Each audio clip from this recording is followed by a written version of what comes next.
Hello दोस्तों, खौफ की दुनिया में आपका स्वागत है। घटना काफ़ी पुरानी है। अरविंद को मुंबई में सुबह 10 बजे एक पत्र मिला। यह पत्र उसके चाचा का था। चाचा ने उसे गांव में बुलाया था। अरविंद का बचपन उसके पिताजी की सरकारी नौकरी की वजह से मुंबई में ही गुजरा था। जब वह छोटा था, उसके पिताजी कभी कभी छुट्टियों में उसे गांव ले जाते थे। बचपन की मीठी मीठी यादें आज भी उसे सुकून देती थी। और अब माता पिता तो इस दुनिया में नहीं रहे थे, पर गांव से शिवा चाचा कभी कभी उससे मिलने मुंबई आया करते थे। 20 साल बाद उसे गांव जाने का अवसर मिला। उस तार में उन्होंने ये लिखा था, बेटा अरविंद, तुम बहुत सालों से गांव नहीं आए। अब मैं और तुम्हारी चाची दोनों खेत के घर में रहते हैं। वहाँ आने का रास्ता अलग है। पुराने कब्रिस्तान के तरफ उसके ठीक पीछे एक कच्ची सड़क दिखेगी। वही सड़क जंगल के पुराने रास्ते से होकर सीधा हमारे खेत के घर तक आती है। पर ध्यान रखना अरविंद, दिन ढलने तक तुम खेत के घर पर पहुंच जाना। और दिन के समय में भी जंगल से आते वक्त कोई अगर पीछे से तुम्हारा नाम पुकारे तो मुड़कर बिल्कुल भी नहीं देखना। चाचा का खत पढ़ने के बाद अरविंद ने दूसरे दिन सुबह पीपल गांव जाने वाली बस पकड़ ली। बस में समय बिताने के लिए उसने एक पुस्तक खरीदी। अरविंद बहुत दिनों बाद अपने गांव जा रहा था। जल्दी ही उसका मुस्कुराता चेहरा उतर गया, क्योंकि पास वाली सीट पर एक पक्का शराबी आकर बैठ गया। उसके पास एक बैग था, जिसमें से नीचे रखने पर उसको शराब की बोतलों की आवाज़ आई। उसमें से उस शराबी ने एक बोतल निकाली और बोला, बस थोड़ी देर रुकना, मैं अभी आता हूँ। और बस से नीचे उतरकर पानी की बोतल भरकर लाया। वह शराबी बहुत देर तक बोतल से बात करता रहा। उसे देखकर अरविंद और दूसरे लोगों का मनोरंजन हो रहा था। उधर बस इतनी ज़्यादा भर चुकी थी कि उसमें सांस लेने की भी जगह नहीं बची थी। वाला शराबी अपनी बोतल से बात कर करके थक गया और फिर सो गया। अरविंद ने भी अपने साथ लाई पुस्तक को पढ़ना शुरू कर दिया। पूरी दोपहर वह उसे ही पढ़ता रहा। किताब पढ़ते पढ़ते अचानक ड्राइवर ने बस का ब्रेक लगाया। उसी के धक्के से अरविंद आगे की तरफ आ गिरा। यह देखकर सबकी हंसी छूट गई। तभी बस कंडक्टर ने कहा कि बस में कुछ खराबी आ गई, जिसको ठीक करने के लिए कम से कम 1 घंटा लग सकता है। कंडक्टर की सूचना पाकर सब लोग बस से उतर गए।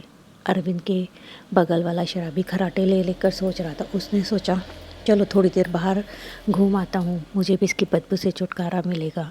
वह उठकर निकलने लगा। तभी उसके पैर उस शराबी के बैग से टकराई। उसमें कुछ काट के टूटने की आवाज़ हुई।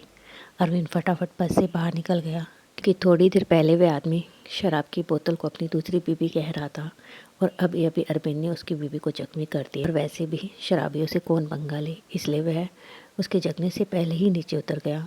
टहलते टहलते वह आसपास देख रहा था। तभी वह सामने घनी झाड़ियों के पास गया। एक आवाज़ से उसका ध्यान भंग हुआ। उसने आगे जाकर देखा तो एक बुढ़िया अपने झोपड़े के आंगन में झाड़ू लगा रही थी और पास में एक बड़ी कटोरी में बेर रखे थे। अरविंद का मन बेर खाने को हुआ। अरविंद ने झाड़ी के दूसरे तरफ बोला, माता जी, आप बेर बेचेंगी क्या? उस बुढ़िया ने कोई जवाब नहीं दिया। वह सिर्फ झाड़ू लगाई जा रही थी। खुद ही बुढ़िया के नज़दीक गया। तभी उसकी नज़र उसके पैरों पर पड़ी। उसके दिमाग में जैसे बिजली का झटका लगा। उसके पैर उल्टे थे कि मारे अरविंद चुड़ैल चुड़ैल जोर से चिल्लाते हुए बस की तरफ भाग गया। अब वह न तो बस पर पहुंच पा रहा था और न ही आगे बढ़ पा रहा था, पर वह जोर जोर से चिल्ला रहा था। तभी उसके गाल पर एक थप्पड़ पड़ा और उसकी नींद खुल गई। वह सपना देख रहा था।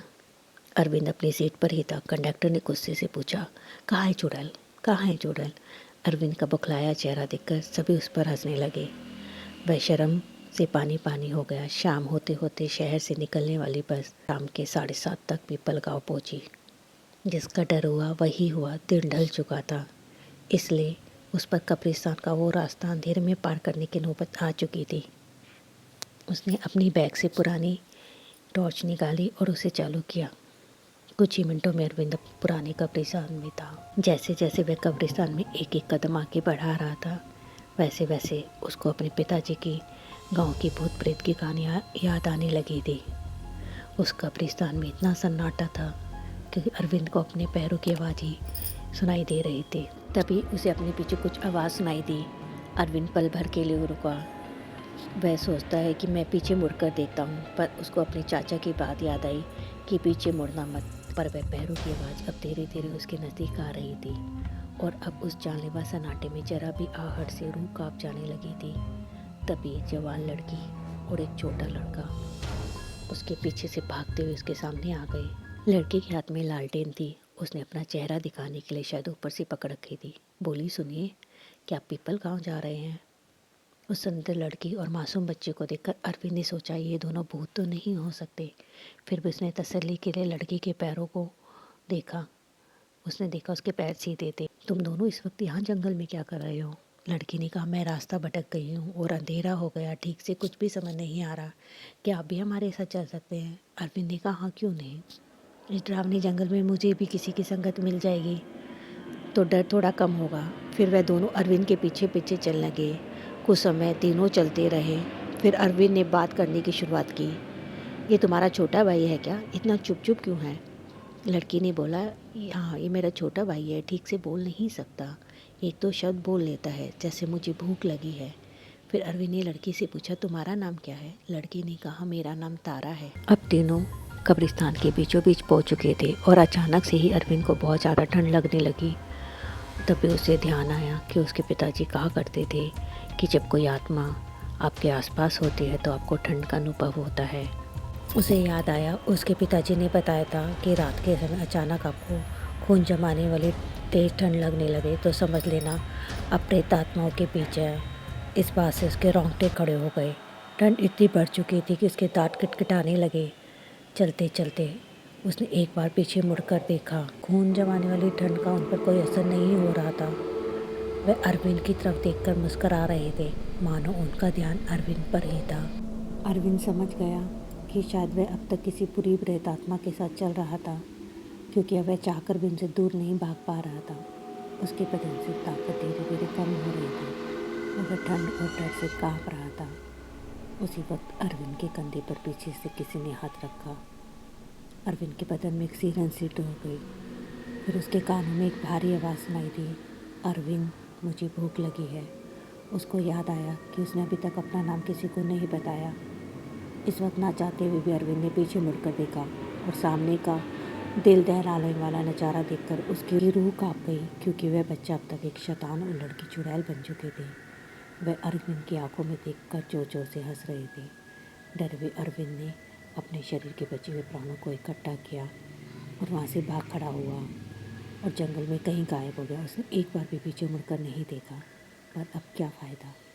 जंगल में तो सिर्फ उसकी रूह भाग रही थी, क्योंकि डर की वजह से अरविंद की जान कब की जा चुकी थी और उसका शरीर कब्रिस्तान के बीचों बीच पड़ा था।